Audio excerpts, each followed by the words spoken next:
Today's podcast is brought to you by Stealth Outdoors. The off-season's a great time to rehab your gear, so head on over to Stealth Outdoors at www.stealthoutdoors.com to pick up some climbing stick wraps, cam buckle covers, platform cable wraps, or stealth strip rolls for all of your miscellaneous silencing needs.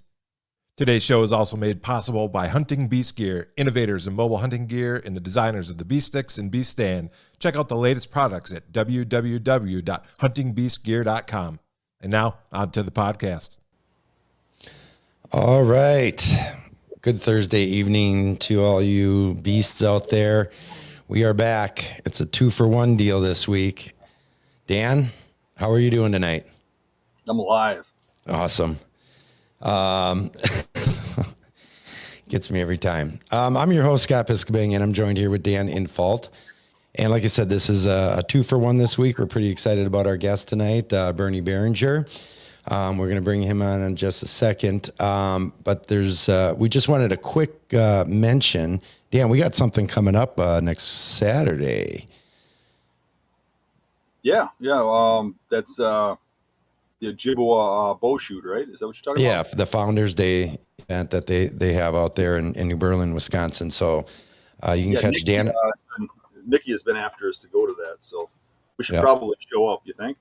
Well, she's got the flyers made already, so I mean, I saw my name on it, so I think they expect me there. Right. Yeah. I don't necessarily have to show up, but I'll be there because my name's not on the flyer. But Dan and I'll be out there. So if anybody wants to come and hang out and check out, there's going to be a Q&A session with Dan that we're doing at 5:00 that day. It's a 3D archery shoot. They got $6,000 in raffle prizes and stuff to give away, some trivia. Sounds like some good food and drink. So you guys should come on out next Saturday. We're telling you about this now because you're getting a 2-for-1 deal this week. But next week, Tuesday, we're taking a week off. It's summertime. I'm heading up to the lake to get some fishing in. I haven't done nearly enough this summer yet, or this year in general, since the ice melted anyways. That's where I did most of my fishing this year. But so we're going to take a week off. But then we'll be back with all new episodes, and we'll probably continue with that $5 series that we've been doing. Everybody seems to be enjoying, and we're glad you guys are. We've been enjoying doing it as well. So, but let's not wait any longer. Let's get our guest on here, Mr. Bernie Barringer. Bernie, how are we doing tonight? I'm vertical. Dan's living in your vertical. Yeah, well, the older you get, you lower your standards, So, no, I'm doing awesome. I've had a great day working around bear camp here. Just so much to do this time of the year, and beautiful weather here in northern Minnesota. Can't complain. Great. That's awesome. So, yeah, we titled this The Bear Professor, which is, I know, kind of a moniker that you have used throughout the years on your YouTube channel. Speaking of your YouTube channel, what is your YouTube channel and where can people find you?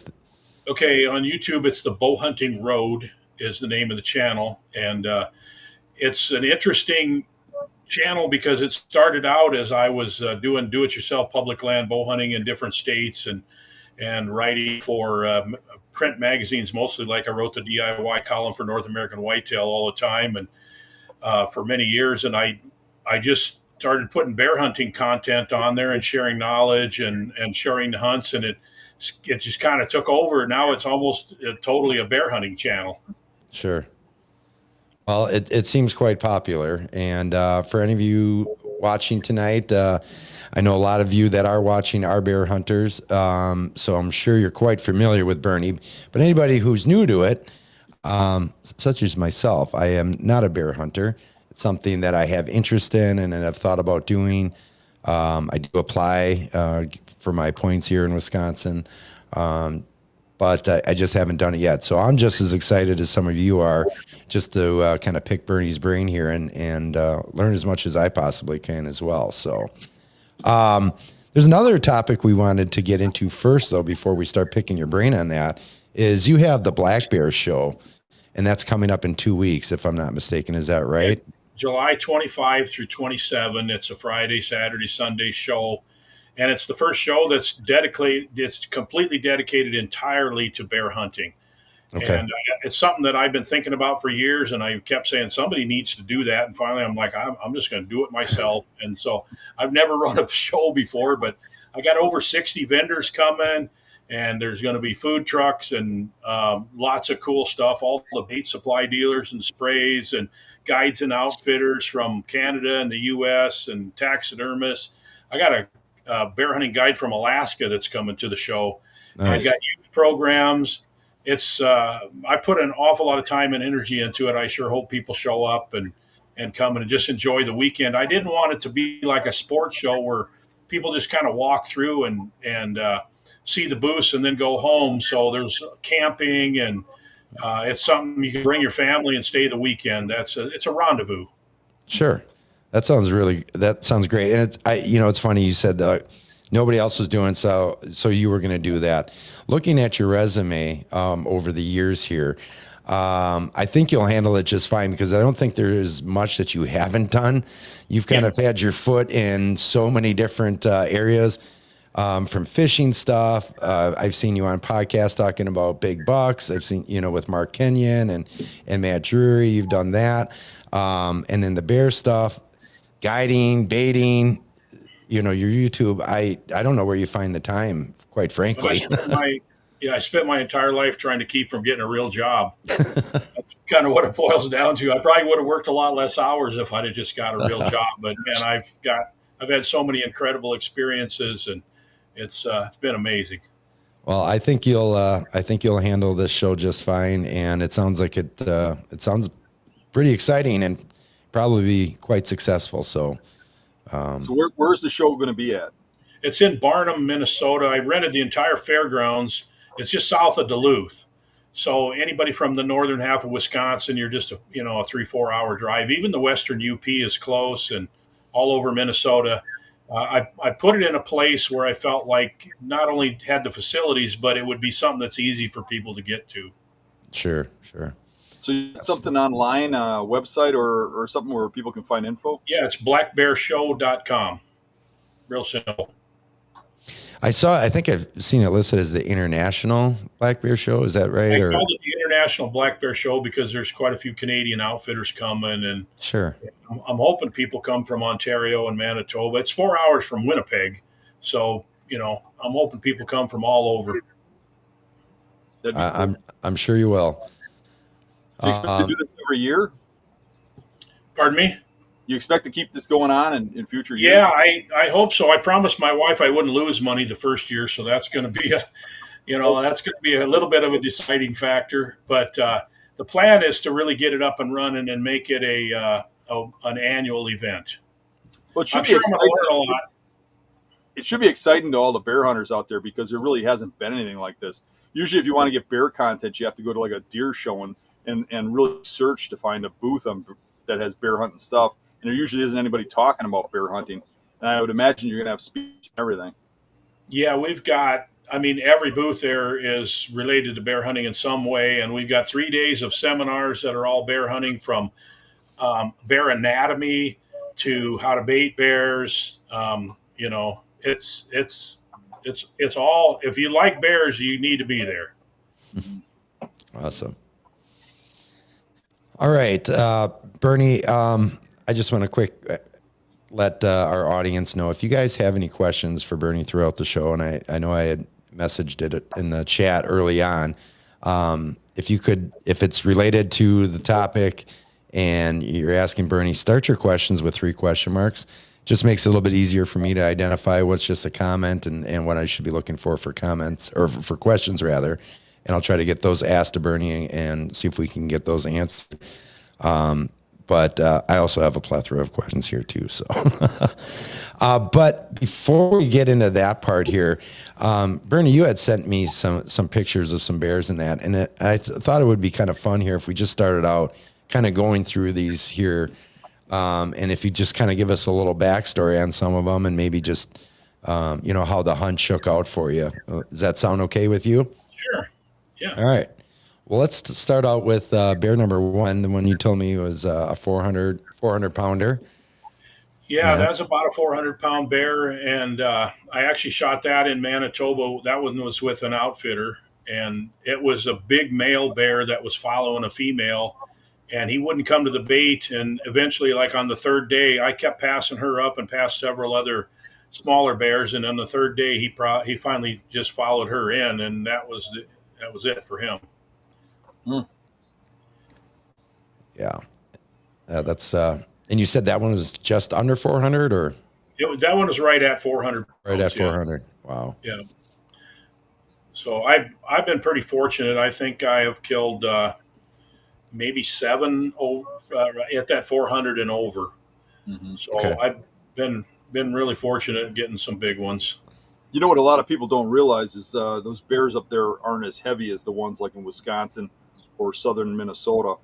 And like when I hunt in northern Minnesota, getting a mature bear, they're a lot lighter. They got the big body mass, the bones and stuff, but they're a lot lighter than the bears in Wisconsin that get fed all year and eat corn and stuff like that. Yeah, that's true. People don't realize that's probably a Boone and Crockett bear looking at the head on it. It's close. Yeah, I think it was like 19 3/4-ish or something. Mm-hmm. But it was a spring bear too. So, 1st of June, those bears commonly put on 100 pounds between the 1st of June and the 1st of October.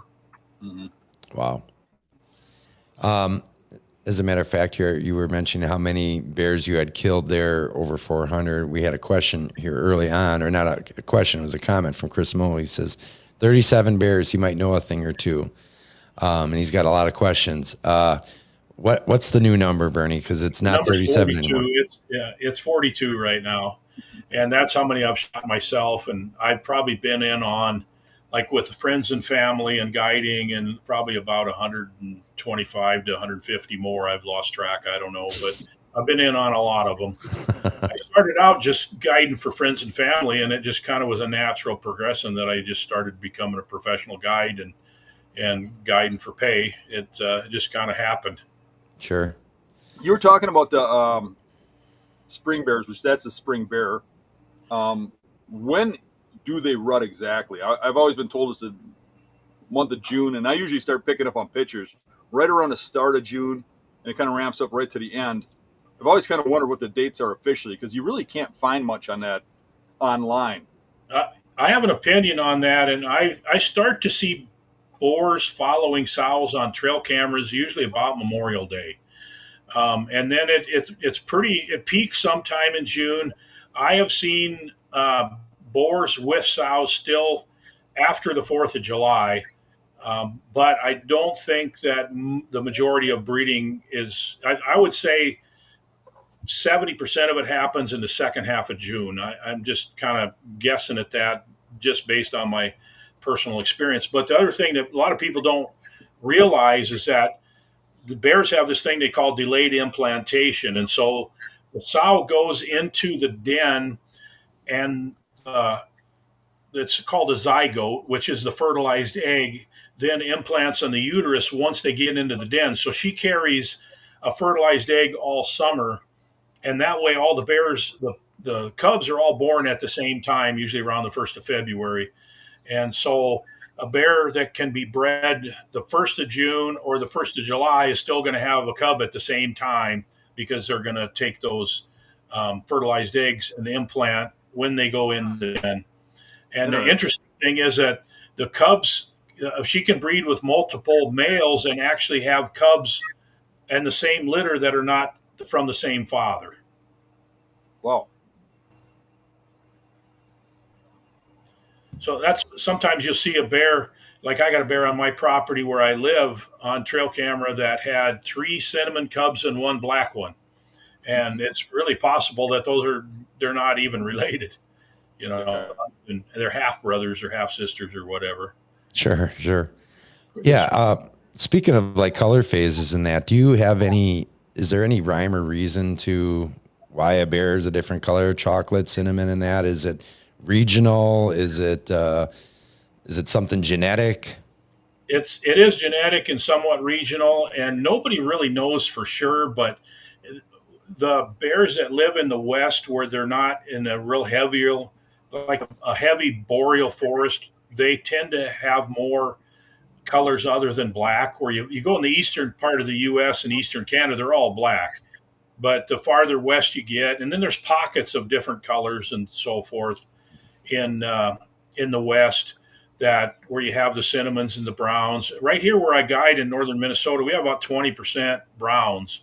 But as you go west, like I love to hunt in the Duck Mountains of Manitoba because they have a lot of color phase. They have every color phase imaginable, and probably maybe 60% of the bears are black. So most days, if you're sitting on a bait and you're seeing multiple bears, you're probably going to see a color.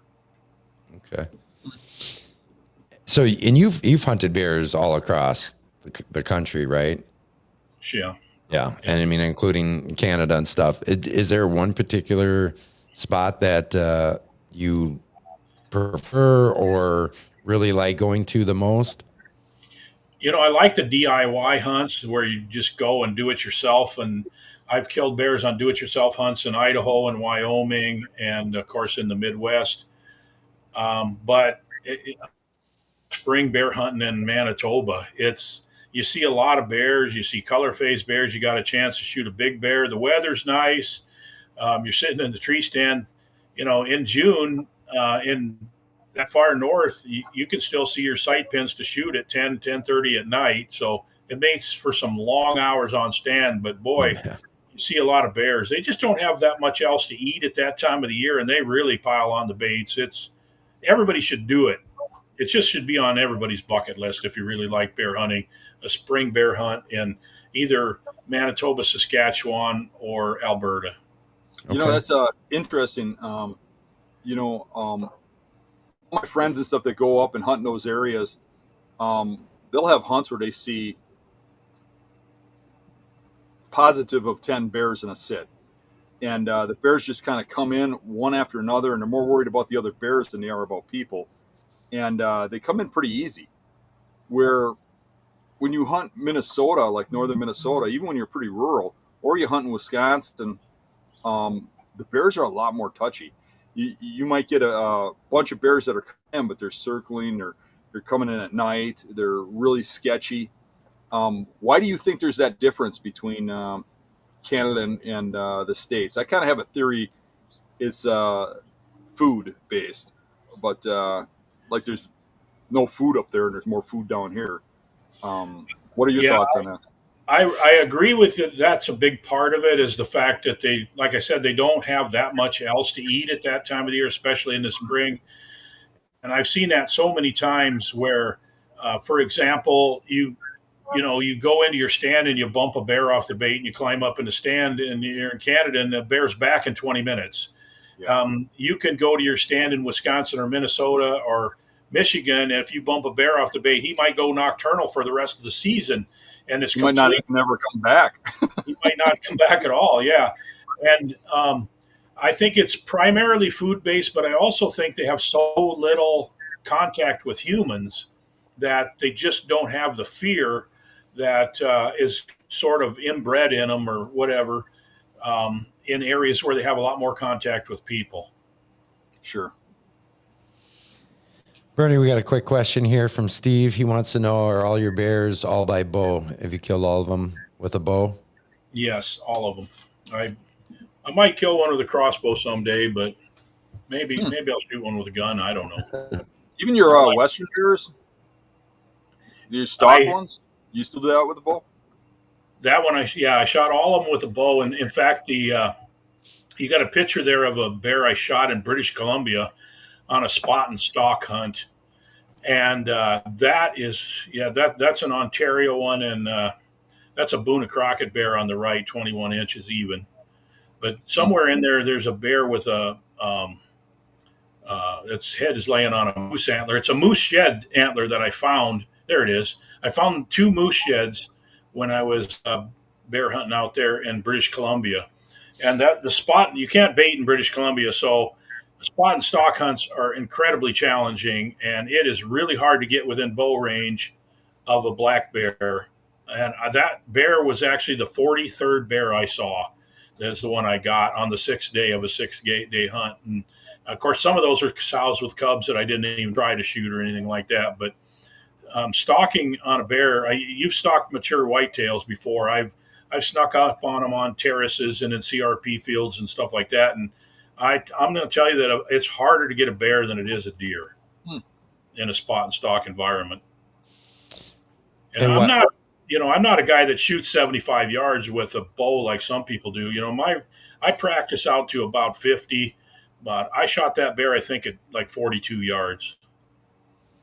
What do you think the big glaring difference is between the two that makes it tougher with the bear? Is it something with their eyesight, or, I mean, I know obviously whitetails incredible sense of smell as with bears too. Is there another?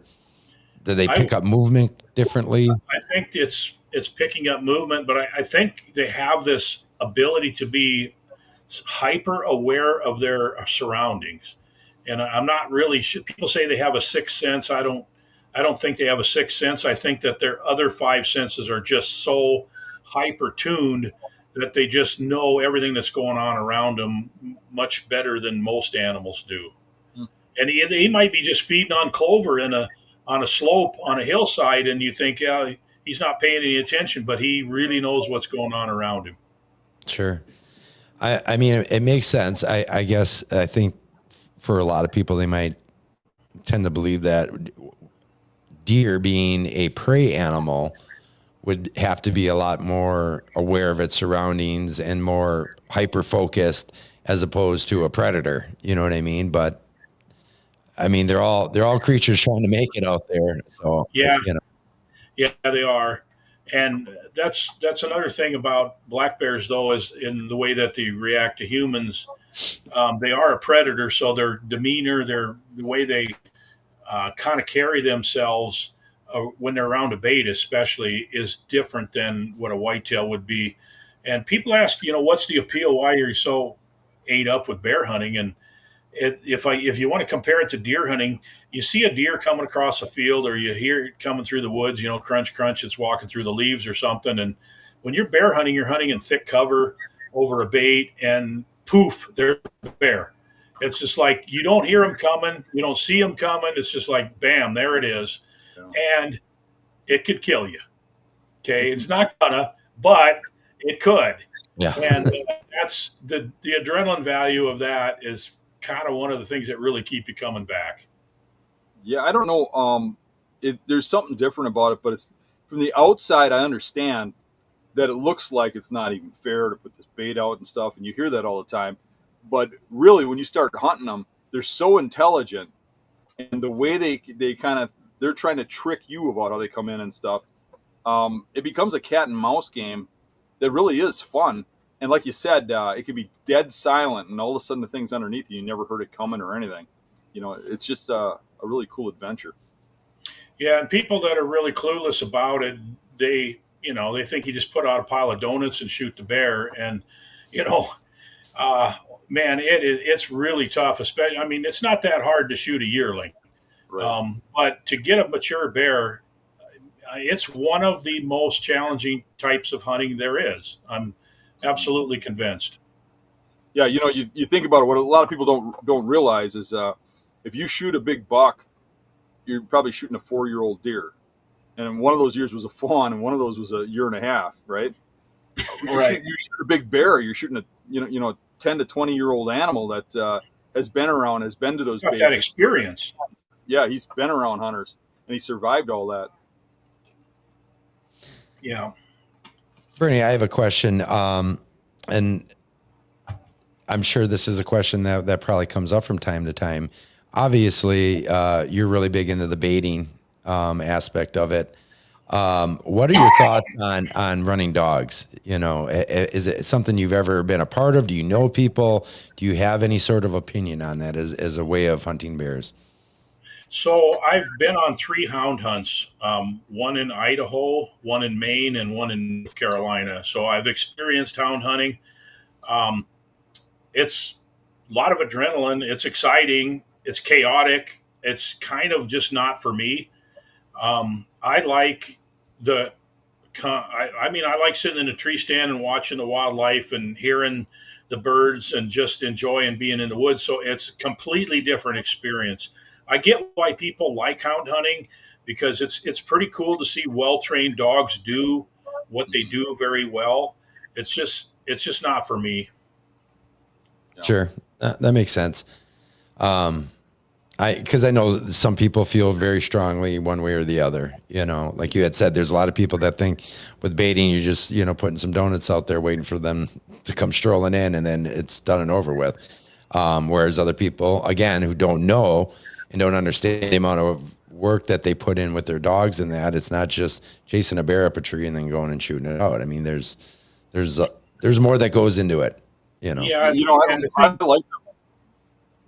I like the dog hunting, but I really much rather hunt the chess match where you're hunting a bear, you're watching them come in on a camera, you're figuring things out, you're timing it right, you're waiting for the wind, you move over and hunt a different spot while you're waiting. There's more to it. When you're hunting with a dog, it's really you're watching the dog hunt and you're just there as the shooter.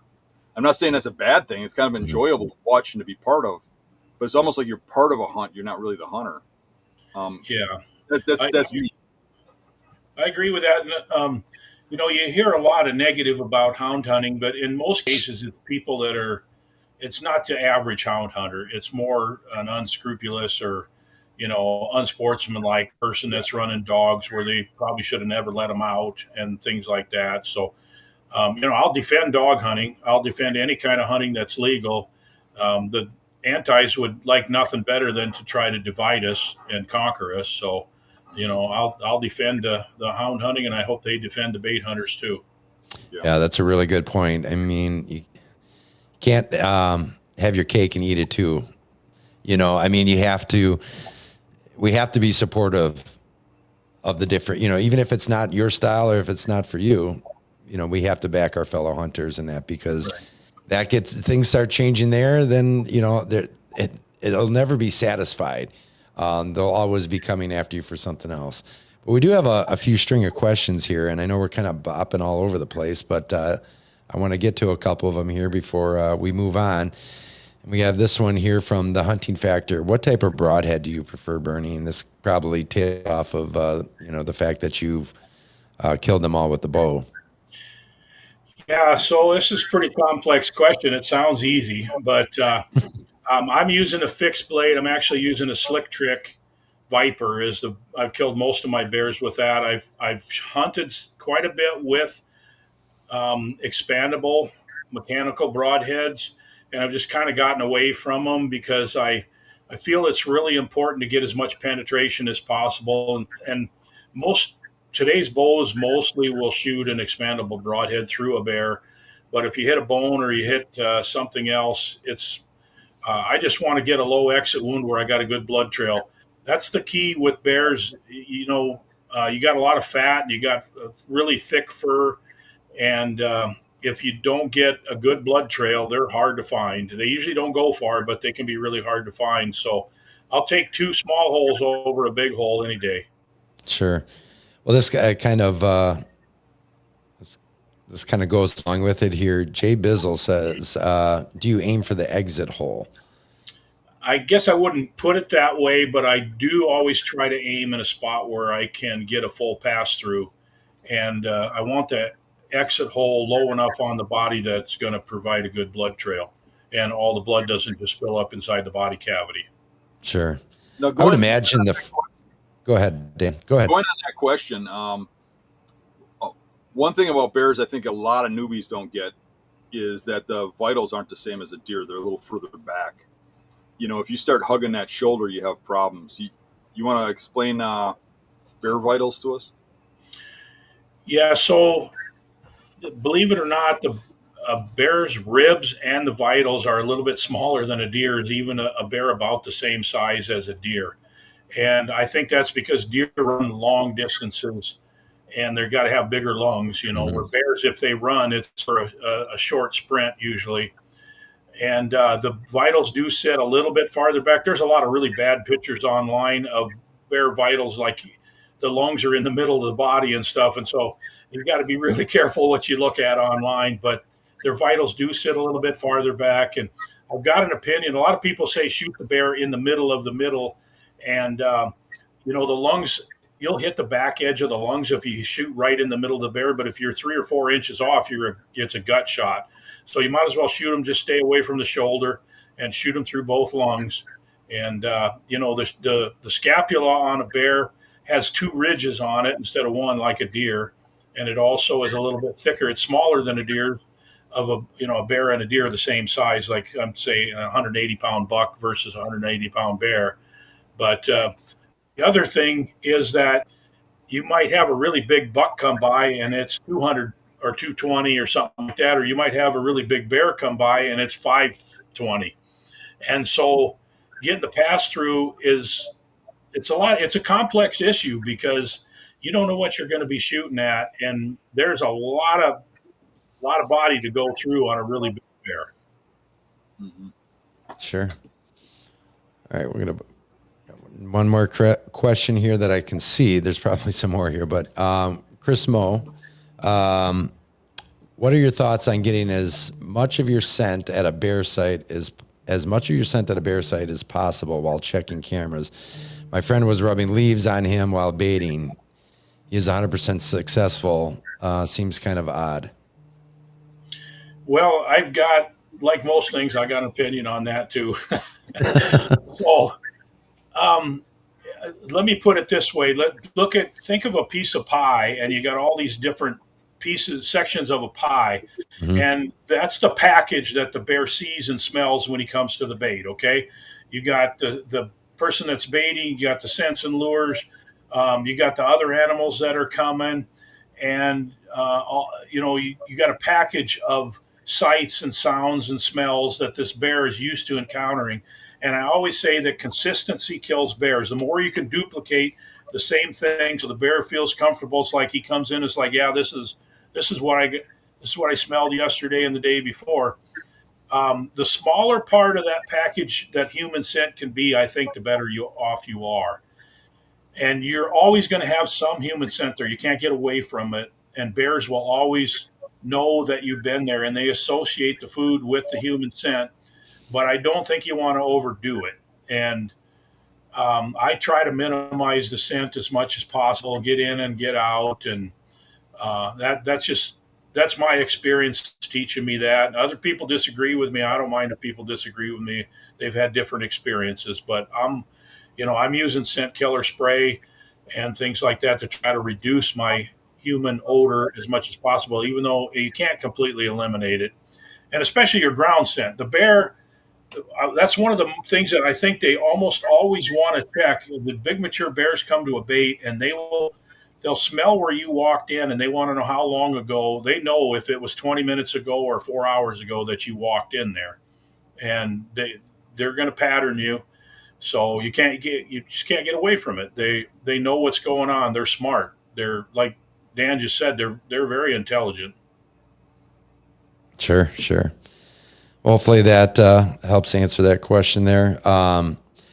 We've had a couple comments here about the gaminess of bear. Like some people have said that, or that bear tastes really greasy to them. Is there anything to be said about the way a bear is handled after the kill, in terms of how it's going to taste with processing? I think, yeah, it's critical. I think the main thing is you got to get them cooled off quickly. And I keep talking about deer hunting because most people start as deer hunters and then go to bear hunting, so it's easy to make a correlation.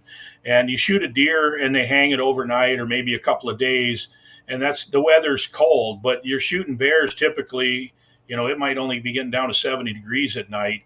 You got to get the skin off of them, get them cooled off. And bear meat goes out of condition very quickly, and it's because of the high fat content. But they have a sweet fat, so it's more like a beef or pork fat than a gamey flavor like a deer. If you've had a gamey bear, it's probably because it was eating carrion or dead fish or something like that. And we're feeding trail mix and donuts. I like to say we're sugar finishing them. And Boy, I've had a couple of bears that were not very good. I've actually had one that was just basically not edible, but by and large, the majority of them are pretty good eating. Sure. When I first started bear hunting real seriously, it was hard to eat the bear meat. I would come back, I'd make sausage and stuff to try to make it taste good and stuff. And an old timer told me it was all about how I was taking care of the bears, because I'd always insist on taking the whole bear and driving it home, and then processing it. And when I started, this is like 25 years ago, but when I started skinning them, quartering them, and immediately cooling them down. Now, when I go on bear hunts, I actually take a freezer along and a generator. And when somebody shoots one, we fire up the generator, go out, get the bear, we bring it back as soon as it's registered. We skin it, quarter it, break down the meat into smaller pieces, and get it in that freezer right away. And man, it's the best meat you ever wanted to eat. Yeah, I really agree with that. And people think it's crazy the way we do it here at my bear camp. When people kill a bear, we get it out of the woods and we skin it and quarter it, break it down, and get it in the freezer that night. If we got to be up at 3 o'clock in the morning, we're going to get every bear skinned and everyone in the freezer before morning. It's really important. And people, they're like, what's a few hours? Well, it can make a big difference. Okay. I don't like to leave bears overnight. I've done it, and the bears that I've recovered in the morning have not been the goodest quality of meat as the ones that you get them out. And if you can get that thing quartered up within a couple hours of the time it died, you're going to have some really fine eating. Well, I mean, that very well could be the case for some of you that have had some maybe bad experiences with bear meat. I mean, it's you have it with venison as well. That's why I don't really like taking my meat into a processor, especially like during gun season to have sausage and that made. I'd rather do it myself, because I don't know, it's getting mixed in with God knows what. Somebody's gut shot deer, they didn't clean it up properly. And, sometimes you get bad sausage. A lot of butchers and that are really good about cleaning that stuff up and being conscientious. But there's also not as many processors out there as there used to be. A lot of them aren't processing deer during gun season. I know some that are only doing it during archery just because they don't have the help to do it anymore. And, you're not getting necessarily your deer back. So, all right, let's move on here. I want to talk about this bear right here, your blonde bear. Okay. Yeah. Tell us the story. This is a pretty extensive story. It's going to take a minute to tell it, but you see, I set out to try to shoot all 4 color phases. There's 4 major color phases. There's little variations, but basically you got black, chocolate, cinnamon, and blonde.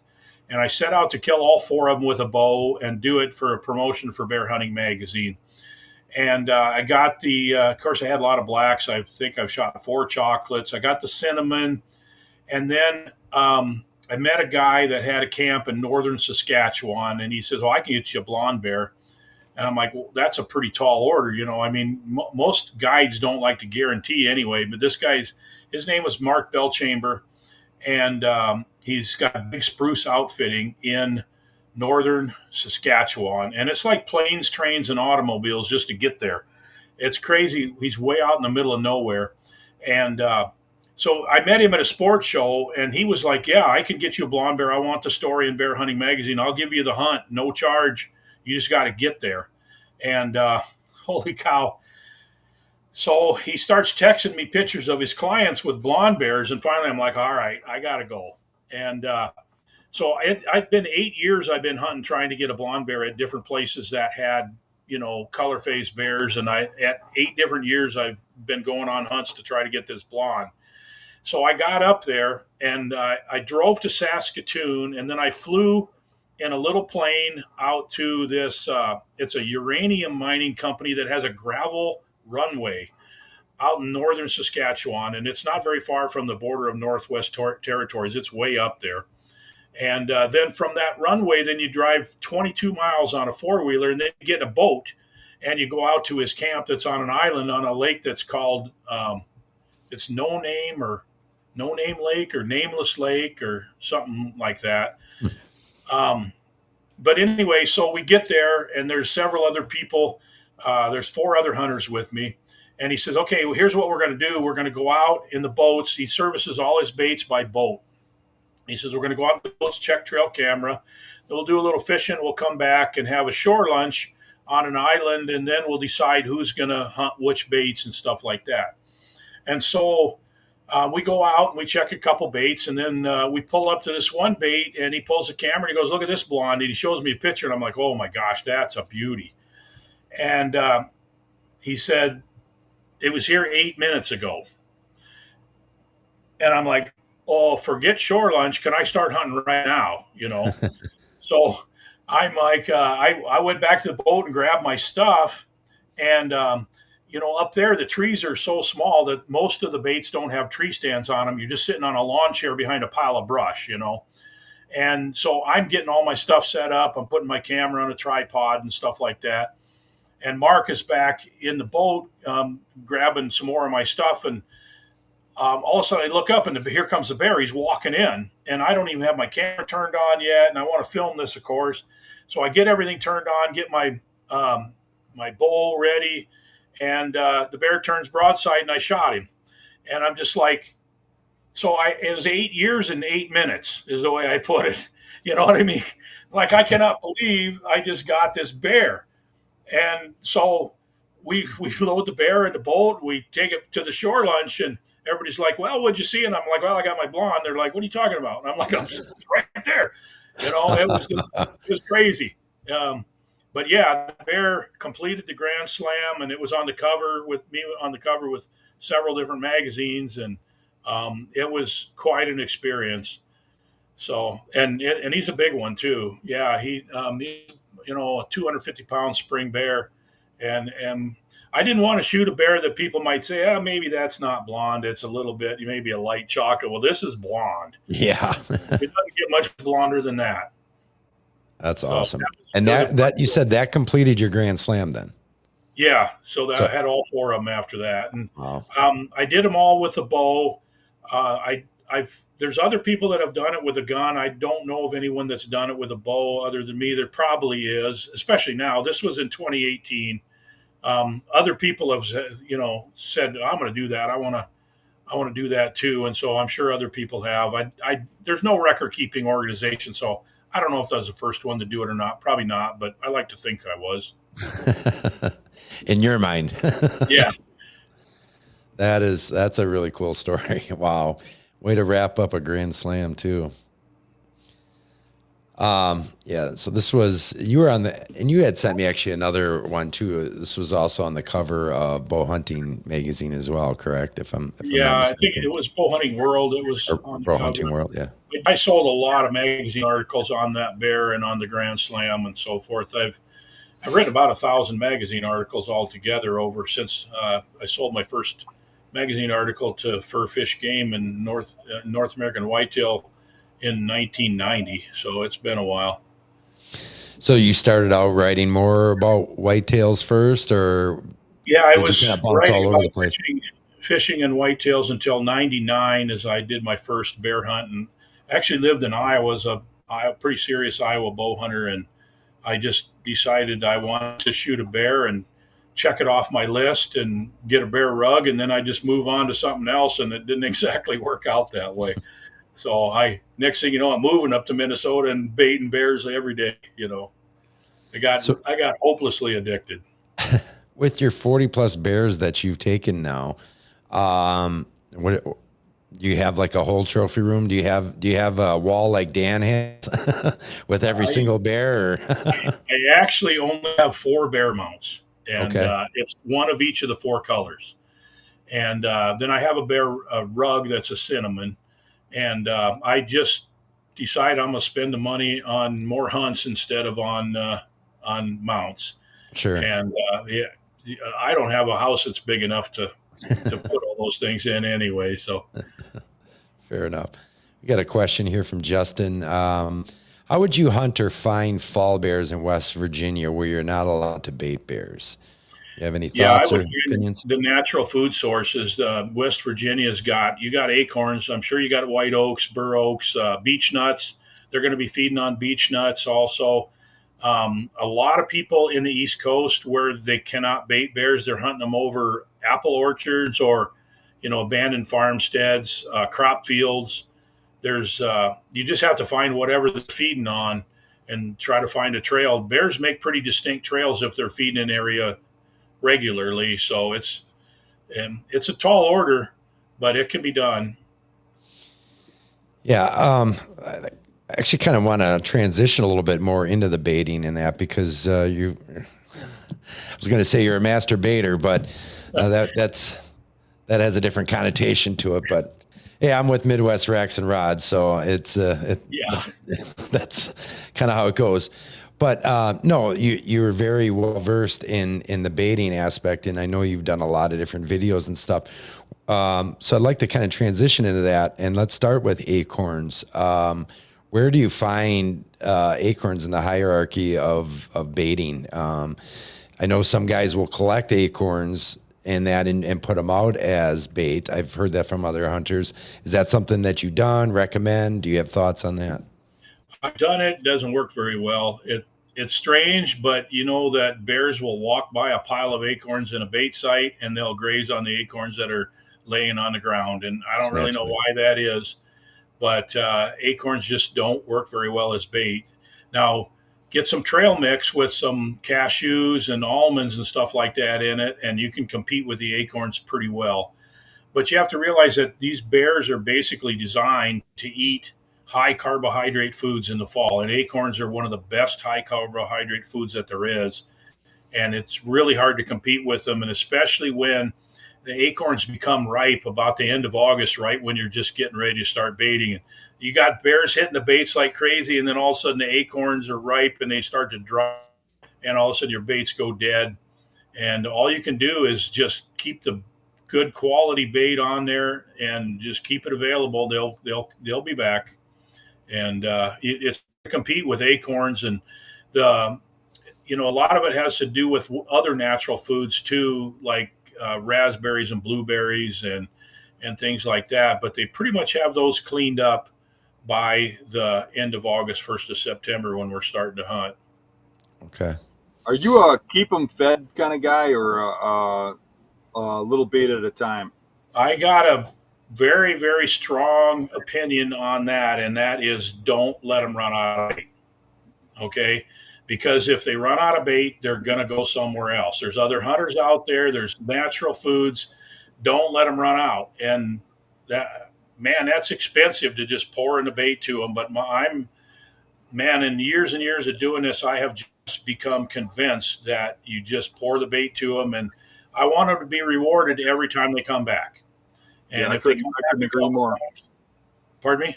I couldn't agree more. I mean, Yeah, I've had everybody tell me that you got to just put a little out so they're hungry. And the more bait I put out, the more success I have. well, and I hear people say, well, if you cut back, it creates competition. And I've never found that to be the case. If you cut back and a bear shows up, he can't figure out that if I get here earlier tomorrow, he can't reason that out. He just knows that he showed up and didn't get anything to eat, so he's going to go somewhere else. And bears travel long distances. Here's an example that just came up today. I had a guy that texted me asking for advice. He says, I got a bear on my trail camera on my property, so I know that I got a bear on my property. Do you think I have a good bait site on 40 acres? And I'm like, that bear is on your camera today, and he could be 5 miles away tomorrow. And, they've not radio collared, but GPS collared these bears in northern Minnesota that are traveling up to 90 miles one way to get to a certain area where they have the white oak acorns that they really like. And they go there for about 3 or 4 weeks, and then they come back, and they're going huge distances. How do they know where there's a ridge with these white oak acorns 90 miles away? But they know. They somehow, probably they've been doing it for generations. I was going to say. They have multiple bears with GPS collars that go to these areas where they have the right acorns. So, I mean, who can figure these things out?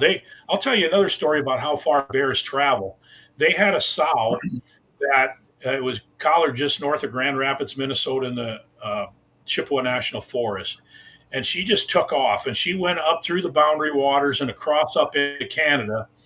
And she ended up denning up by Atikokan, Ontario. So this is 120 miles one way that this sow bear went. And she had cubs in the den that winter. And in the spring, she came back with these little cubs. And there's, these cubs are the size of a house cat. You could fit two of them in a 5-gallon bucket. And they came 120 miles, and they were back late spring, early summer the next year. You think about how many logs did those little cubs scramble over, and crossing lakes and rivers, and it's unbelievable how far they travel. Yeah, that's crazy. Question here from Steve. What's the best way to keep bait at your site the longest? In Michigan, it has to be all natural, like stumps or logs, to hide bait. Yeah. So they just changed it in Minnesota a few years ago too. You couldn't use barrels. Now you can use barrels, and that's a huge advantage because it really protects your bait from bad weather. But now I've hunted in Michigan too, and I just tried to pile a lot of logs over the bait to try to shed the rain as much as possible if it's going to rain. Man, there's not a lot you can do. Hopefully you just have bears that they're coming in and they like what you're feeding them, and they clean it up and are close to clean it up each time. If you get multiple bears on there, then the bait doesn't have a chance to spoil. That's the idea. I wouldn't put very much out until you got them coming all the time, and once you got them coming, then just pour it to them. I used to use a lot of meat. The bears love beef scraps. Bears are not good. They're predators, but they're just not efficient predators, and so they don't kill adult deer or anything like that. They get pretty good at catching beavers, and in the spring they get some fawns, but they love meat. And so I would get beef scraps and stuff from the butcher and put those out, but I wouldn't put them out until the bears are hitting the bait regularly because it spoils really quickly. And then I would actually freeze it and then put it out frozen. That'll give you about another 2 days of freshness. But I can't do that anymore. We got so many wolves around here. I just can't put meat on the bait. The wolves just drive the bears off. I was going to ask about that. Like, is that a concern then with wolves? And if so, what is that interaction like with bears and wolves? Are they competing for that meat in there at that time at these sites, or what are those encounters like for them? Are you aware of that? There's a lot of variation because I've had wolves that moved onto a bait and just basically completely moved the bears off. The bears just didn't come back. And I've also had other baits where the wolves kind of come at different times than the bears do, and they seem like they get along okay. And they don't like each other. I think wolves are more of a predator on bear cubs than people realize. And there's a lot of anecdotal evidence that wolves are actually pulling bears out of the dens in the winter when they, if they don't have very many deer around, they're actually feeding on bears. Bears just don't like wolves. But in some cases, I've got lots of trail camera pictures, like hundreds of trail camera pictures of wolves eating breads and trail mix and donuts. Really? So they'll eat anything too. I suppose my dog will. So, Bernie, when I bait in northern Minnesota, I get a tag nowadays about every 4 years. It was 3 years, and before that was 2 years. First time I started applying there, I was getting them every year. And I've noticed something over the years that certain baits that have a bear on there you're hunting, and you know how older bears are, they get characteristics about them. They're missing an ear, or they got a certain mark, something where you recognize them. And I've noticed that you can have a bait where I'm not up there for 4 years. I come back, and in that same spot, that same bear will show up 4 years later. And I find that fascinating. And I've also had like areas that have a lot of bears where we've saturated it with baits where your baits are only a half mile apart. I know some people say not to do that, but we've had good results with it in that spot, so we do it. And I've noticed that certain bears will not hit certain baits, even though it's only, half mile or so from the other bait. And I've seen where you move a bait a little ways, and it makes a world of difference. All of a sudden, the bear will hit it, or all of a sudden, he won't hit it no more. Yeah. You got any thoughts on why bears do that, and how they hang around at baits for years? Yeah. I've seen exactly the same thing, and I'll tell you what. Here's a question that gets asked all the time, and I know there's people watching this right now that are thinking, how do you get these nocturnal bears to come in during the daylight? Now, I'm telling you, people are shocked when I say it's almost always your location. There's something that they don't feel comfortable about. There's something that they don't like about it, that they just won't come in there during the daylight because they're just not comfortable. They don't feel safe there. And I've done the same thing where I had a bait where all we could kill was small bears. There were big bears that hit it at night. I moved it 50 yards, and it became one of my best baits. And I think in that particular case, it was because there was a better corridor of thick cover for the bear to approach the bait. Bears don't like to walk across open areas in the daylight when they're approaching a bait. Think about a bear approaching a bait as like he's stalking something, like he's really cautious, he's really aware. Younger bears, they'll just roll in, but the bigger, mature ones, especially the males, they're doing half circles. They're finding a staging area where they can sit down and observe and smell and look at the bait, and they're just smart and hyper cautious. And location, you just can't overstate how important location is in getting a big bear. So moving it a little ways, try to find, they got to be within a couple 100 yards of water too, is another. They don't have to be, but that's one of my standards, because they spend a lot of time laying in water and in wet areas, damp areas. You got to also realize these bears they're consuming about 25 to 40,000 calories a day, and it takes a lot of water to digest all that. So they're drinking large volumes of water. And if they're laying in a swamp that's a half a mile from where your bait is, and they get up when the sun hits the top of the trees and stretch and go get something to eat, they're just not going to get to your bait before dark. So that's why I try to be within 200 yards of water. And that thick covers, give them a corridor of cover that they can move through to get to the bait. And they'll feel safe and be consistent, like I said before. You had mentioned beaver before. I had heard that, and correct me if I'm wrong, beaver is a really, really good to use for baiting. Is that right? It's like crack cocaine to a bear. I mean, they love beavers. They absolutely love it. You can't use them in Minnesota. Although really? I had a guide client. He called me up and he said, "Do you want some beavers?" And I go, "I can't use them in Minnesota." He says, "Well, they're boneless." I'm like, "What do you mean?" And he says, "I took the bones out of them in the skull and I just skinned them out, and then I wrapped the meat all back up in the skin and tied it up."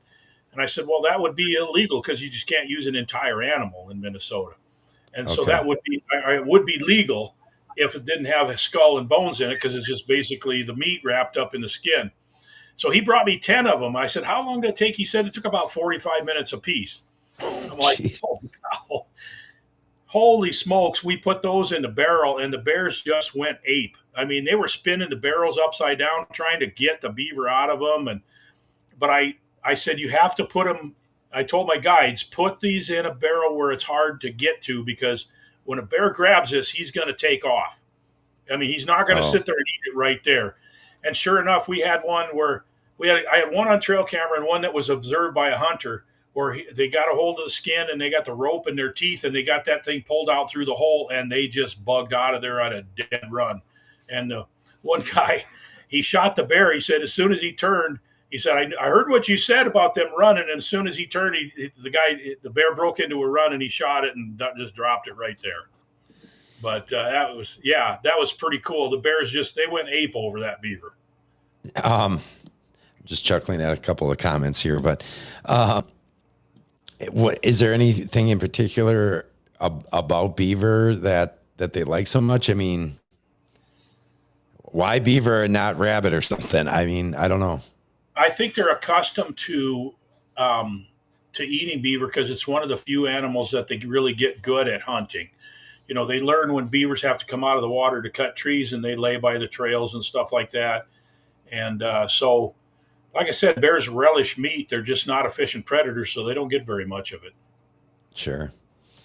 So if I grabbed Bernie and I took him northern Minnesota and I said, okay, here's a new area. I'm going to take you here, and there's other people hunting here. You know, I want you to find 3 good spots to hunt bears, to set up baits, and you're going to get to hunt here in 2 weeks after you set these baits up. How would you go about figuring out exactly where you want to place those baits? First of all, I had a guy from Michigan offer me $500 to do this for him, and you're expecting me to do it for free. But no, seriously, the first thing I'm going to look for is I'm going to look for a swampy creek, and I'm going to look for heavy cover. And my bait is, I like to get them up a little bit high if there's a little bit of a hill, so I can get it up on top, and that way the evening thermals will carry the scent down, along the water's edge. And some of the bigger bears will travel the ridges a little bit. If you're really a big animal, think about, would you rather be up on top of a ridge where the cover's a little bit thinner, or would you want to push yourself through all the brush down along the creek? So they travel.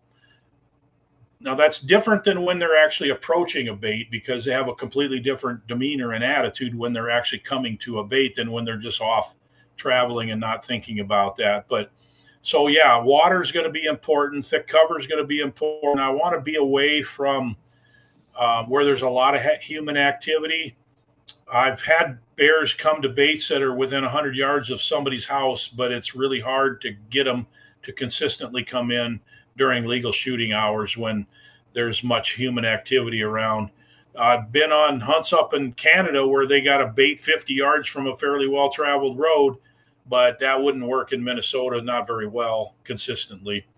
And there's, I always talk about generalities, because every time I say I wouldn't do that, somebody goes, well, I did that and I shot one. But you got to consider the overall life of a bait. And the baits, by the way, you mentioned something similar to this earlier, was that the more you bait, the better the baits. They get better every year.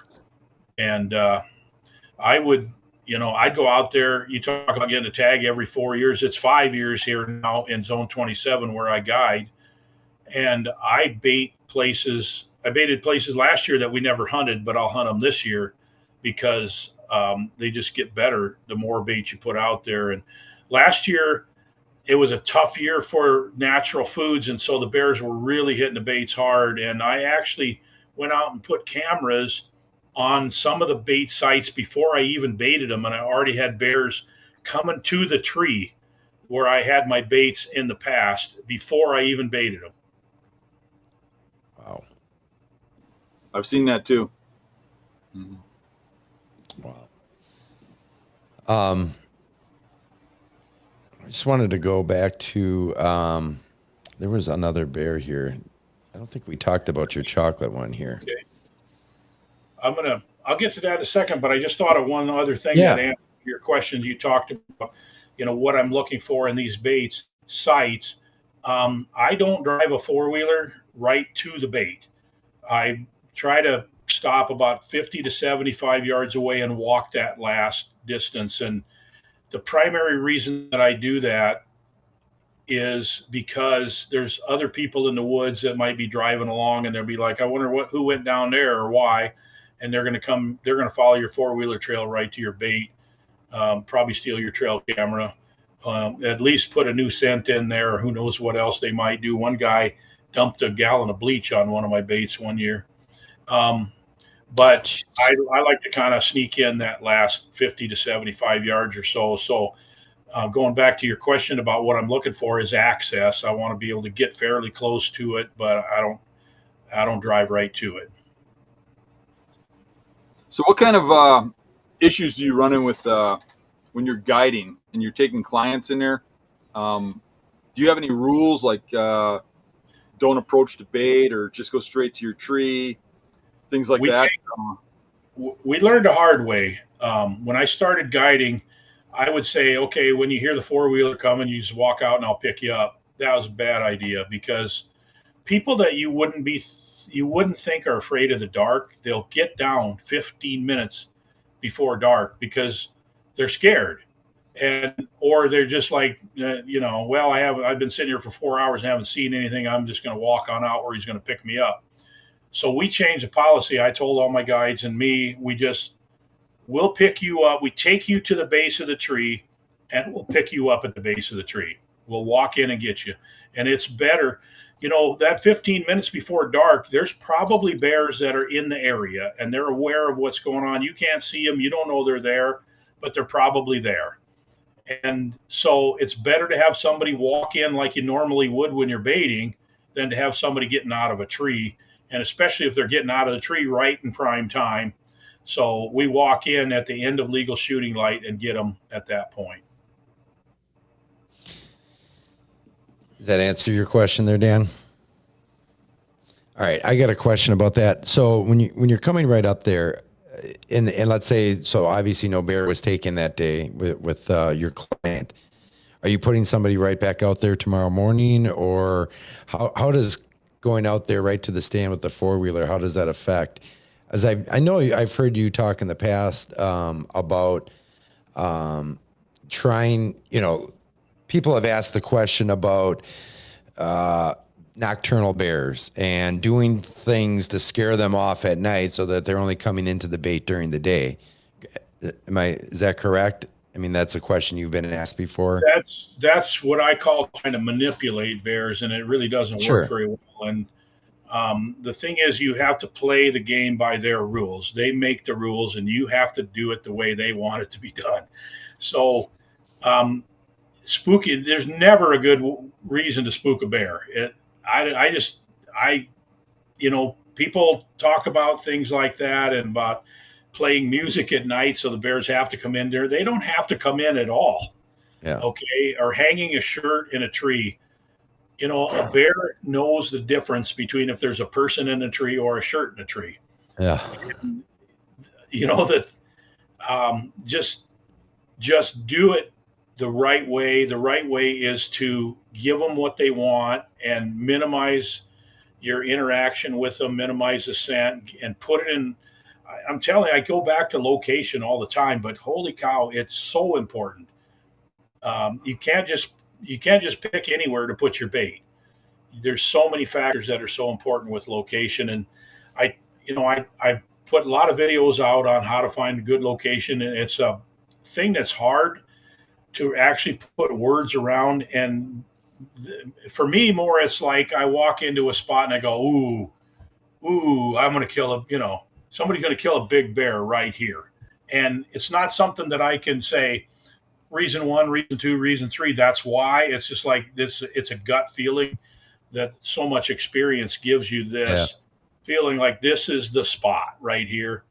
And, it happened to me the other day where I went to a new area I'd been wanting to check out, and I went in there and walked around a little bit. And then all of a sudden I walked into this one spot and I'm like, I just looked around. I'm like, this is it right here. And I could take you in there and kind of explain to you why, but I just knew it. Sure. Yeah. And I think that just comes from experience. Like you said, time in the woods and killing over 40 bear probably helps. I mean, you have recognized the certain things, and like you said, hard to put your finger on exactly what it is, but you just know. So I think we get that in the deer woods from time to time too, where you just know that this is the right tree. And well, in some cases you're wrong, but oftentimes, you are right. So, just quick shout out to Elizabeth. We appreciate the $20 you dropped there. Much appreciated there. Do we want to go on to that chocolate? Yeah. So, yeah, I've actually shot 4 chocolates. One here in Minnesota, and the rest of them were in Canada.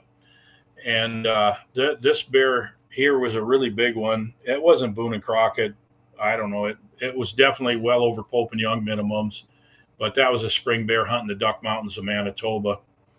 And that was an interesting hunt because it snowed on me the day before I shot this bear. And it was the coldest I've ever been in a tree stand bear hunting because I was not prepared for, typically the 1st of June, it's pretty decent weather even up in Canada. But man, I just sat there and shivered. And right before I shot this bear, I just thought of this.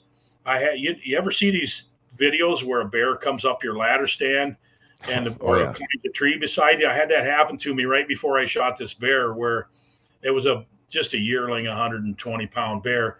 And he came up the ladder stand and he was just curious, but I stuck my foot out in front of his nose and he backed down. And after I did that, I'm like, that might not have been the brightest thing I've done lately, because he could have just grabbed a hold of or bit it or something like that. But my reaction was just to stop him, from coming right up in the stand with me. So I stuck my foot right in front of his nose. And that was about an hour later that I shot this big chocolate. Wow. It was actually a question I was going to ask you. So often you see in these videos, you see them probably equal amount on bear hunts, but you see it just with guys up in tree stands, deer hunting as well, where a bear comes up. Is that the one and only time that you've had an encounter like that where a deer climbed the tree that you were in? I had, there's been more. I'm thinking of just this spring, I had one came up a tree right beside me, and that's on video on a hunt that I did in May this year. I've had maybe 3 or 4 times that's happened. I had a big bear that decided to rub on the base of my ladder stand. He was rubbing his back and going back and forth. It just about shook me out of the tree. And yeah, he just about knocked the stand down. He's rubbing it so hard. Sure. Wow. I got a question here from Steve. Do you ever use black walnuts? No, we don't have black walnuts in this area in Minnesota at all. And I don't think that they're pretty bitter. I'd be surprised if bears would be very enthusiastic about them. Sure.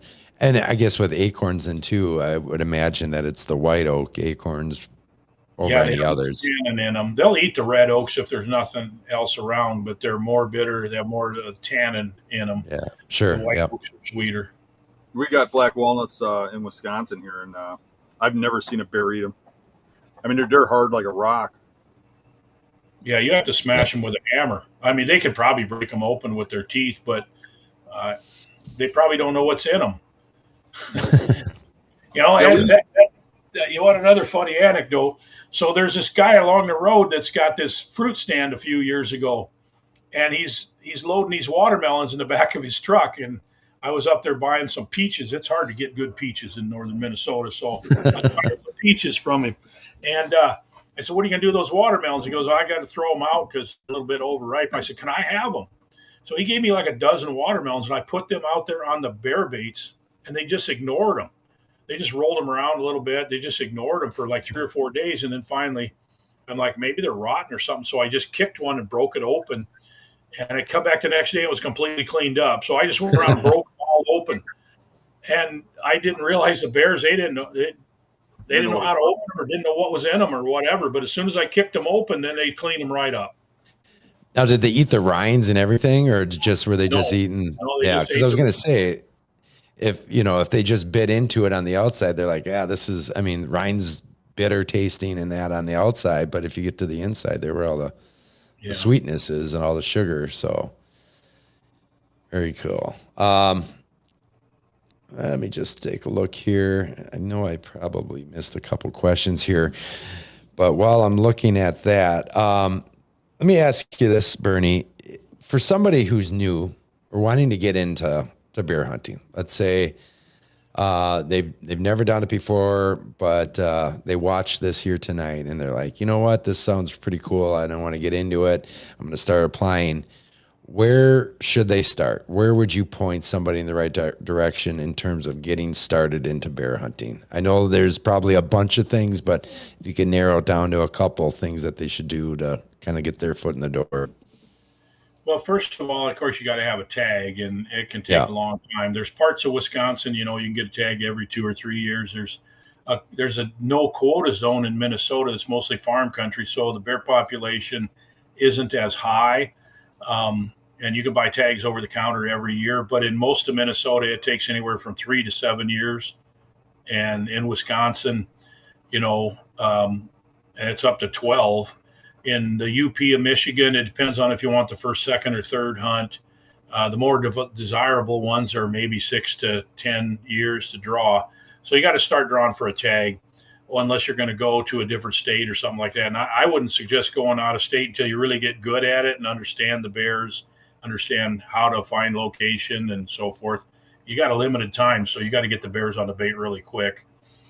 But I mean, it sounds like I'm promoting myself, but my YouTube channel has hundreds of videos about how to bait bears and how to find locations. And there's a whole playlist on the bear hunting strategies, types of baits, how much bait, how often. And there's literally, I think, 200 videos on this playlist on how to hunt bears. So you got to learn the bears, study them. If I were going to add to that, I would say that if you've never hunted bears before, I think actually, I know it's real desirable to do it yourself, but to go with a guide once or twice before you start on your own, I think you learn a lot from a guide, from a guided hunt, where otherwise you're going to be a little lost, maybe even for a few years, and maybe not get a bear your first time. But with a guide, I think you have a better chance, and you're going to learn something. And then from there, if you ask the guide a lot of questions, and you got a good guide who shares, someone like Bernie does talk to the hunters about how to hunt and stuff. Some guys are pretty tight-lipped about what they're doing, but if you get a good guide, he'll share with you how things are going and why they're going. You can ask questions. And I think going on a guided hunt once or twice for bears before you get started, if you're not real familiar with bears and you don't have them in your backyard, is probably a good idea. Yeah. All right. Well, to kind of dovetail that, what is one of the biggest mistakes that you find hunters are doing, bear hunters are doing, that kind of leads to being unsuccessful? I think it's skimping on bait. Probably if there's one that I would point to, I'd say that put a half a bucket of bait out, because bait's expensive. A barrel of trail mix, good quality bait, is expensive, and man, you just got to pay the price. You can go to a place and get a bunch of donuts and pastries, and those are all really good. They're hard to hold the bears on the bait for long periods. They're great to start out with because the bears like the sugar, but they get over sugared. They get like, if you ever ate too much at Thanksgiving, you know what I'm talking about. You're just like, oh man, I couldn't eat another bite. That's the way they feel. Diabetes is kicking in. Yeah, so you can go buy boxes of licorice real cheap and stuff like that, and pastries, and those are pretty good things to add in. But if you want to give them really high quality bait, you got to spend the money and you put the bait out there and just keep feeding them until the more they come to a bait, every time they have a good experience, they get something good to eat, they aren't alarmed by something or spooked, then you got a lot better chance of getting them to settle down and relax, and you got a better chance of killing them. So I want them to be rewarded with something good to eat every time they come. Well, I don't even care if they come in the middle of the night. The more they settle down and relax, the more likely they're to come during legal shooting hours. Sure.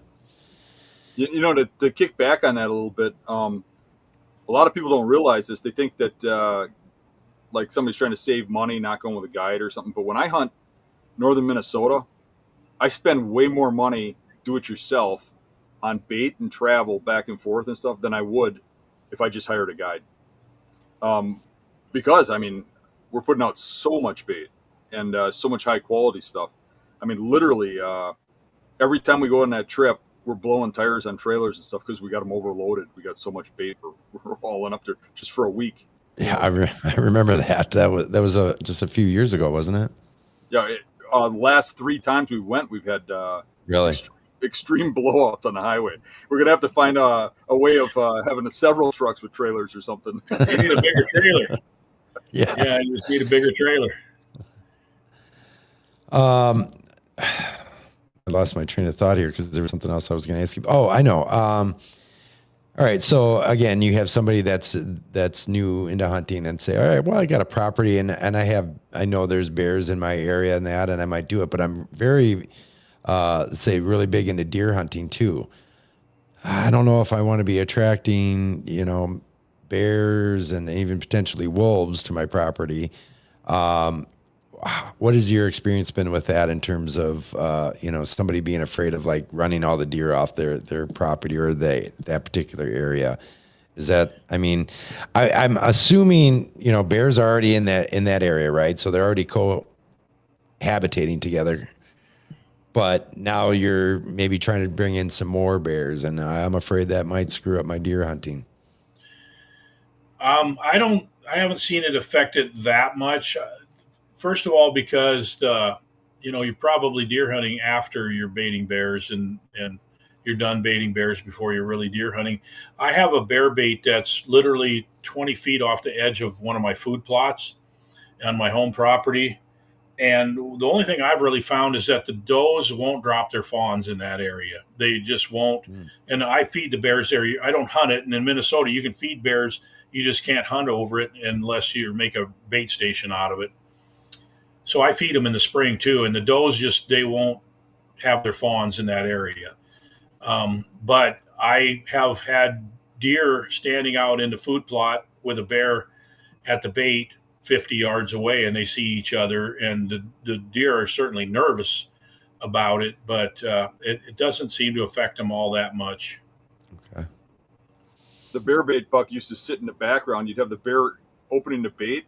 And when he knew the bait was getting opened, you'd see him in the background of the pictures when the bear was opening the bait, watching and waiting until that bear would leave, and then it would come in and feed, because he couldn't get into the bear bait until the bear opened it up. So the deer was coming into the. Yeah, that was a Boone and Crockett animal. If you haven't followed along with that, I had a bait in the Black River Falls area of Wisconsin, and I had a buck show up on that bait. Now we can bait a lot earlier in Wisconsin than you can in Minnesota, right. And we would start like May, so we get April 15th. Yeah. So in June we picked up this buck coming in with big Coke cans coming out of its head, and it just kept growing and growing and growing, and it was so aggressive on that bait. It would stand behind the bears and stuff as they would open it. We actually probably had about 50 deer coming into that bait, mostly does, but they really liked this pita bread we were feeding the bears with. But that buck grew to be in the 200-inch range, and was there constantly. Just constantly. I got thousands and thousands of pictures of that buck. And he was not afraid of those bears at all. I mean, he wouldn't walk up to the bait with the bear standing there, but he'd stand 50 feet from it. Yeah. Well, I've got a lot of trail camera pictures of deer eating trail mix. They'll eat the nuts and leave the M&Ms and stuff like that. But, I definitely have seen where when the bears aren't there, the deer's and I don't have Boone and Crockett bucks where I live. I live in northern Minnesota, where 80% of the deer are shot the bucks are shot when they're yearlings. So we don't have Boone and Crockett's around here, but I got a lot of does that like trail mix. Which is trail mix? Is that your go-to? Yeah, it is. I like a specific mix of dried fruits and sweets and nuts like cashews and almonds and pistachios, and it competes really, really well with the natural foods. And that's what you got to do, is you got to compete with those natural foods. When the acorns are dropping, you got to give them something they really want. I know some guys talk about that. They struggle sometimes with the bear hunting when they're close to cornfields and that. What are your thoughts on that? Like the bears just won't leave the cornfields, which obviously they have to. They got to get water and things like that. But what has been your experience with that, if any? So corn can really make it tough, and I wouldn't say they don't leave the cornfields, but they can be just out there gorging themselves day and night. They're surrounded by food. They don't have to go look for it. They don't have to expend any energy. They can just gorge themselves. but they will go in and out. Some they have to go get water, like you said, and they can be shot. I got a friend that kills quite a few big bears around cornfields, and he just finds where they go in and out. They leave pretty. Bears leave really distinct trails. They actually step right in the same paw prints over and over again. So their trails are pretty easy to find, and they're creatures of habit. So they're probably going in and out of that cornfield at the same place every time they go in there, which might be go in there for 24 hours at a time, but they got to come and go. So they're killable. Okay. So now I've used a variety of bait always. I always try to have as much of a variety as possible in a spot like Minnesota. Wisconsin is a little different because I'm limited to 2 5-gallon buckets. But when I put bait out in Minnesota, I put it in a large variety of bait so that they have just about anything they want. And it is very interesting to watch on cameras, especially when we have them on video. Bears come in, and particular bears like particular things out of the they'll dig for a certain item, and the next bear won't want nothing to do with that item. He'll want, one might want these stupid little marshmallows out of cereal, and one might just go straight for the nuts. And you'll have certain things that work better than anything else. But it's interesting to see how they'll have a certain taste, and you could be missing the boat just by not having that one item in your bait. Man, it's crazy how true that is, because I literally have trail camera videos of bears that are scratching through the bait and eating one kind of thing. Like just the other day, I was going through watching some old videos again, and this trail mix had some. They're like yogurt covered raisins. They're white yogurt covered raisins. And this one bear was pawing through everything and pulling everything out of the barrel. And when one of those would fall out, she'd eat it. And then she just kept digging. I've also seen where you have a lot of variety of different things. Like you can put licorice and pastries and meat and this and that and the other thing, breads. And one bear will come through and he'll dig through and he'll get one thing, and the next bear will come along and he won't care about that, but he'll eat this. Bears are individuals. They have individual tastes. And I don't know, I'll never figure that part of it out, but that's one of the things that keeps you coming back is there's so more to learn. Can you touch on the subject of hunting a sow with cubs around, and what your thoughts are on that? Well, in Minnesota, I don't think it should be this way, but any bear is a legal bear. And if you shoot a sow that has yearling cubs with her in the fall, they're going to be fine because it's not going to den with that fall anyway. But I just prefer that people would shoot males if it's better for biology, it's better for the conservation. And one of the reasons why the Minnesota DNR says we would give out more tags if people didn't shoot so many sows. And so if people complain that it's hard to get a tag in Minnesota, well, you need to quit shooting sows then, because that's part of the biology conservation of it. And so if it's a person's first bear and they're an inexperienced hunter or something like that, shoot whatever bear you want and be happy with it. But over time, I'd like to see people become a little more selective. If you're, the big bears, they eat just as good as the small ones. It's a myth that a 500-pound bear is not a good eating bear. They're just as good as a 150-pounder. So, try to target the males if you can. So in the fall, is it typical? I mean, what's the best way to identify a sow and a boar if the cubs aren't around? So sows have big butts and boars have big shoulders. Okay, that's the easiest way to identify, is that adult male bears look like a male. I mean, they're muscular, and sows have maybe they have a little smaller feet and ankles. They have a little bit more pointy nose. They have more of their weight is toward the hind end, and a little hippier. Yeah, they're hippier. Good way to put it. And boars are a little more blocky looking, and they have more strength and weight towards the front of the bodies. Sure. But the 2 and 3 year old bears and yearlings especially, it's almost impossible to tell the difference. I struggle with it. 2 and 3 year olds are a little bit easier to tell a male from a female, and then as they mature, then it becomes much easier. Okay. I've got a video on how to tell males from females, and you do? Okay. specific things that I went through. How about big bears? A lot of guys say they want to target big bears, but they don't have a lot of experience. And I can't tell you how many people I know that tell me they shot a huge bear, and you go out to track it for them, and you find a 110-pound bear, and they're like, "Man, it's so huge," because bears don't have antlers and stuff. How do you judge the size of a bear? It's really nice to have something of known size at the bait, which is an advantage of using barrels. But Sure. The main thing is you just look at as many bears as you can. Watch videos, look at them on TV. Go to the different, like they got the Vince Schutte bear area in Minnesota where you can just go look out on a platform and you can look at 30 bears standing around you eating trail mix. Just study them. And your smaller bears, like your yearlings, if you just really look at them, they just don't look mature. They don't look like they have. If you look at a yearling buck, he looks like a doe. You look at a 4-year-old buck, and he just looks like a completely different animal. Well, the bear's the same thing, just without antlers.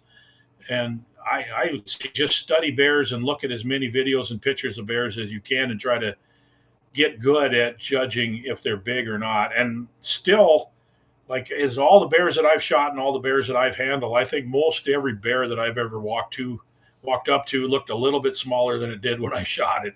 There's notorious ground shrinkage with bears. For me, if I'm sitting there looking at a bear thinking, man, I don't know, is that a shooter? Isn't it a shooter? It's not a shooter. Yeah. When a big bear comes in, I know it immediately. You look at that bear, you know that that's a giant boar when one comes in. But I might be targeting something bigger than a first-time hunter. But if you're looking for a big bear, you'll know it's big when it comes in my opinion. Yeah, when it walks in, you'll go, oh, that's what a big one looks like. Yeah, absolutely. Very good. Well, I just asked if anybody else had any other questions. I'm not seeing anything coming through quite at the moment. But I did kind of want to circle back here to the Black Bear Show again, because we've had a lot of people join since the beginning of the show, and of course everybody can go back and watch again. But I'd like you to go ahead and kind of tell us a little bit about that once again here, if you don't mind, Bernie. Sure. Yeah. So the show is the first sports show rendezvous, I guess you'd call it, dedicated entirely to bear hunting. And it's July 25 to 27, and it's at the Carleton County Fairgrounds. It's about 30 minutes south of Duluth. So it's easy to get to from anybody in Minnesota, northern Wisconsin, or the western UP. And you can camp and just come for the weekend. There's seminars. There's 60-some bear hunting vendors. There's bait suppliers and taxidermists and guides and outfitters. And everybody that has anything to do with bear hunting is there. We've got lots of things to do. We just, come and have fun. We do have a question here, and if you could shout out your YouTube channel again, because I think a lot of people want to come and check out some of the stuff that you've got out there. Go ahead. Yeah, it's the Bow Hunting Road is the YouTube channel. And on your channel, it's not just educational stuff. You actually have your hunts, some of your hunts and stuff on there as well. The hunts are super popular. Do vlogs, like daily vlogs on the hunts, and those get a lot of views for bear hunting. I mean, let's face it, YouTube is not enthusiastic about any kind of hunting, but especially bear hunting and bear baiting. So it's an uphill battle for me, but I do have 36,000 subscribers, and people really eat up the daily stuff. Like lately, I've just been getting ready for bear season, which means driving 4-wheelers down the trails to the baits and cutting the trees that have fallen across the trails, and getting bait supplied and different things like that. And I just put videos on there regularly about what I'm doing, and a ton of instructional stuff on there about answering questions and about baiting, locations and stuff like that. So yeah, Bow Hunting Road is the name of the channel. Very cool. We got one question here yet that I want to get to. What's your favorite meals with bear meat?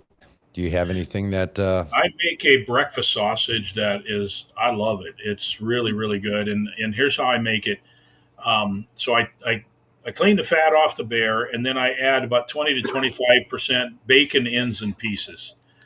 And I grind it with a German breakfast sausage seasoning. And I buy the stuff at Cabela's. There's other companies that have it too. But if you're familiar with like Johnsonville breakfast sausage, this stuff is Johnsonville better.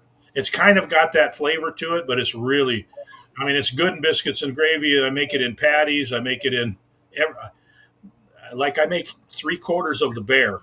The only thing I kept on my last bear that wasn't made into sausage was the loins. Okay, that sounds good. I can see that being really good. We got another one here. Let me add something once quick. Yeah, go ahead. I just want to say that for those of you guys that are just starting bear hunting, bear meat has to be fully cooked. I know a lot of people eat their venison rare, but bear meat you can get trichinosis from, so you want to cook it fully. Yeah, didn't Steve Ranella get that? Yeah. Yeah. Another way to cook bear that's really, really good is just a roast in the slow cooker. Really, really good that way. And you know it's fully cooked and it falls apart. It's a great pot roast. Sure. Yeah, that sounds good too. All right. Yeah, this was the one I was going to bring up here. Do bears eat yellow jackets? I don't think bears like yellow jackets, and I don't think they would eat. They eat the grubs or the larva of any kind of bees or yellow jackets. But if you have a lot of sweets on your bait, sometimes they'll get taken over to yellow jackets or just swarming them, and the bears don't like it at all. So I would say I doubt. I wouldn't want to get my tongue stung by a yellow jacket, would you? Right. No, but I mean, but you see videos of bears attacking beehives, you know, to get after the honey. I mean, and we all know about Winnie the Pooh. So they're eating the honey and the larva, and they just have to eat the bees along with it. But I don't think the bees are their favorite part of it. Yeah. Yeah, that's interesting. I never really thought about how do you combat that? Like with the yellow jackets, I would imagine that's more of a fall thing than any other time, obviously. It is, and I think you got too much sugars in there. People that are using maple syrup and maple syrup and any kind of sugary syrups and stuff can really cause a lot of problems with yellow jackets. But you might have to move the bait. I mean, it can get really bad. Yeah, I would imagine. What about some of the like cherry burst stuff? Does that attract them too? Does that attract yellow jackets? I don't think so. It's really not honey or corn syrup based. Okay. High fructose corn syrup is, that's what maple syrup is, and you can buy all kinds of maple syrup for bear hunting, and it's high fructose corn syrup with maple flavoring, and that's one of the things I'm sure that attracts the yellow jackets really well. Sure. Yeah. I believe it. All right. Well, I think we're going to go ahead and wrap up. Bernie, is there anything else that you want to touch on or anything else that you want to shout out or mention before we wrap the show up here? No, I appreciate the opportunity. And if people want to come to the YouTube channel, learn more about bears, and if you're serious about bears, come to the show. It's going to be really fun. And there's a lot of things to do. And I'd really love to have a big crowd there so I don't have to tell my wife I lost money on it the first year. Yeah, we really appreciate you taking the time tonight, Bernie. It's been a pleasure. It's a pleasure getting to talk to you. Like I mentioned before, you've had your foot in so many different things. I feel like throughout the years, I turn around and I'm like, it's something I've seen you doing stuff with Lund boats and, you're all over the place. And so it's been a pleasure for me to get to chat with you tonight.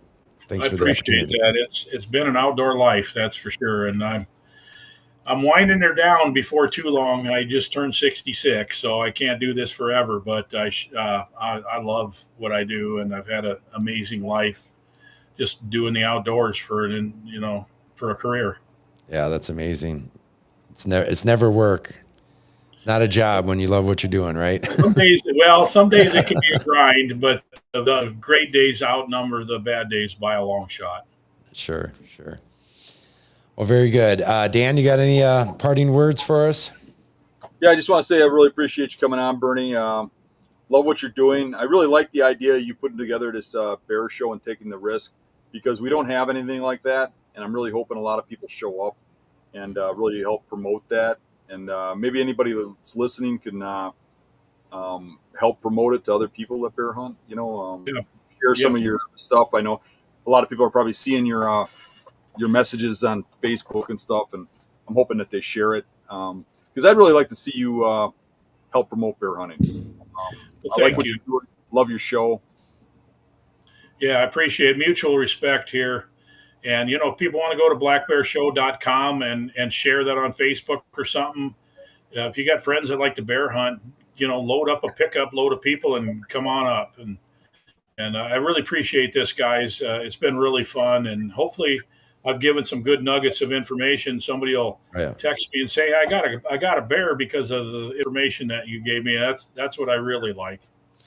Yeah, and for any of you that are watching after the fact here, which we do get a lot of, Bernie, if you want to check back in over the next week or so periodically at this video on YouTube, I'm sure there's going to be some questions that pop up on there as well too. So great. All right, guys. Remember, Dan and I are not going to be on next week, but we will be back on the week after that. So stay tuned for that next episode. Till next time, be good, be safe. Thanks for tuning in. See ya.